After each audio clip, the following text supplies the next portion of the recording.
মধ্যে 3 জন মহিলাকে সাসপেক্ট হয়েছে, এদের কাপড়ের ভেতরে কিছু আছে। তো আমি ফর্মালিটি মেনটেন করে এদেরকে নামিয়ে আনি, আমার থানায় ইনফরমেশন করি, থানাতে নিয়ে আসি, অল লিগেল ফর্মালিটিস মেনটেন করে আমি তাদের বডি সার্চ করি অ্যালং উইথ আমার কনস্টেবল। তখন আমি তাদের কাছ থেকে 15 কিলো 500 গ্রাম গাঁজা পাই, যার বাজার মূল্য অ্যাবাউট 1 লাখ হবে।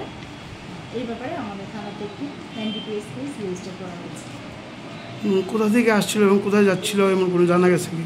না, এখনো এই বিষয়ে জানা যায়নি। তারা মহিলাদের বাড়ি কোথায় তাও ঠিক সঠিকভাবে ওরা বলেনি, আইডেন্টি দেয়নি এখনো। আমরা আইডেন্টি নেওয়ার জন্য আমরা চেষ্টা করছি।